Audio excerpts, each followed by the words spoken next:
it's funny because as soon as they turn 3, it's just like they just woke up in full conversation mode.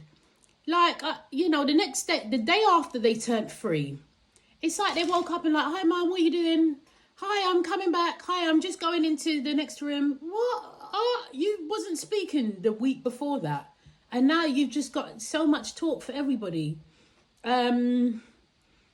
It's just watching them maneuver, really. It's just, one's a bit rude, but that's fine. One is having trouble with his S's, but again, that's fine. They're only 3. I mean, that's it, really. I'm just enjoying motherhood. This is a question that I get asked all the time. How do I cope? How do I get by? How do I do this? How do I do that? And the answer is just like any other single mum. To be fair, there's mums out there that have like 6, 7 children and they're doing it alone, you know? And I find that I always sort of think of them and I'm like, you know what, I can't complain. I can never complain. And I think that I shouldn't do that because that suppresses my little celebrate yourself moments, you know? I sort of just get on with it. I never celebrate. I don't really celebrate myself, you know, to be honest with you. I don't celebrate myself as much as I should. And I think the key is to coping as a single parent, whether you're a single mum or you're a single dad, is just to keep afloat of everything, like your household chores, your bills,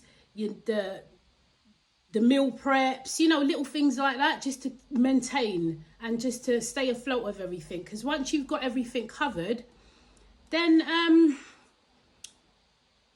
you're feeling better about being a single parent, you know. Because if you don't, I find that, you know, when you're not on top of things and, you know, it's reached Friday and the housework ain't done and you need to pay that bill and you ain't got the food in, you've not done the shopping, you've not done anything that you need to do, you know? I find you more like, oh my God, I can't believe it, you know? I find you're more, when you're not on top of everything, you're more like, oh my God, I'm not on top of everything. I'm a single mum and I'm a single mum and I'm all by myself. Do you know what I mean? Rather than when you've got everything covered, you're like, yeah, I'm the man. I'm the man, you know? So I think it's just a case of staying afloat, really. Yeah, but everyone copes differently, you know? Another mother's coping mechanism is not the same as mine. Yeah. I've been celibate for 3 years. Actually, 2.5 years. Well, actually, it's 2 years and a bit. Can you see that it's going down and down? Actually, I've been celibate for 24 hours. Now, so being celibate for so many years, I'm not just going to jump into bed with anybody, you know? And I think right now I am the Great Wall of China. I've built my walls up so high a nigger can't climb. He has to fly up there. He's got to fly. I've always been a confident bird. I'm not going to lie to you. I've always been, like, growing up, I've always been a confident person. Always the first to do this, the first to say that. I think, but now I'm getting older, it's the little things, really. Shaving my legs. Oh my God, shaving my legs. Shaving my legs makes me confident. You know what? Oh my God, I got these 3 hairs, right, on my big toe, right? Everyone's different. I've got these 3 hairs on my big toe and I get rid of them.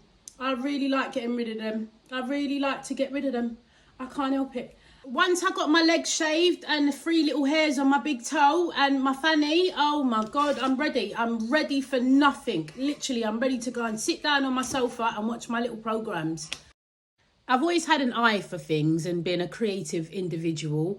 And my sister, actually it was my sister, Crystal, who said to me, why don't you try doing like UGC? I'm like, what's UGC? She's like, UGC content creating. I'm like, what the hell is that? So I Googled it and I was like, oh, this is all right. And then what did we do? And then I emailed, she gave me like a template.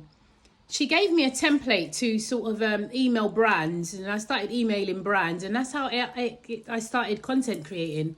I started emailing brands more. I started emailing about 100 brands a day, and then I wasn't getting no reply. And then my first brand collab was with this Chinese company. Yeah. And then from then I just went on to doing like brand collabs and stuff. My biggest brand collab yet would probably be with no one. Nobody, prof.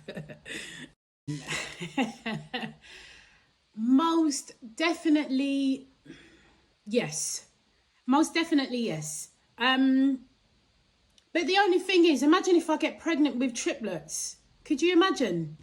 I couldn't. I mean, I've kind of created a life where I don't really need to run from. In fact, I've created a life that I'm a bit too comfortable with, to be honest with you. And the only thing is, I could do with just being a bit more productive. And that's probably, I would say, the lows of my motherhood, is that finding the time, the strength and the energy to pour into myself more. I think that's the only downfall of motherhood. Shortly after I had the twins, that's when I sort of jumped on my self-love journey. And that's where I found myself, you know. I saw a quote on Instagram a few weeks ago that said, you've got to sit in the pain, sit in the heartbreak, sit in that job, sit in silence. You don't have to sit in silence. You don't have to sit in the job. You don't have to sit in anything you don't want to. Because what generally happens if you sit in something for too long, your light becomes stripped. And then it becomes harder to go and find it. So by the time you've sat and molded in your pain, these times you've got no light, no fucking qualities, nothing. You got to run down the fucking market to go and buy all your qualities back. No, I'm joking. You got to find yourself again, So what I would suggest is that if ever you feel like, oh God, I've hit rock bottom, or that's it for me, I'm at my lowest. When you're at your lowest, it's not the time to mold into something. It's the time to, or sit in, or dwell in that pain. It's the time to just say, right, I'm going to heal. And it just takes baby steps, Healing journey is baby steps, day by day. And then, like I say, by day 7, you could be feeling like you're at day 1, baby steps again, It's a process. It's a whole process, your healing journey. And I would say to any woman or man that's started their healing journey, just take it slow, isolate yourself, and everything is going to be okay in the end. And if it's not the end, then no, I got that wrong. Everything is going to be okay in the end. And if it's not okay, it's not the end. Peace out.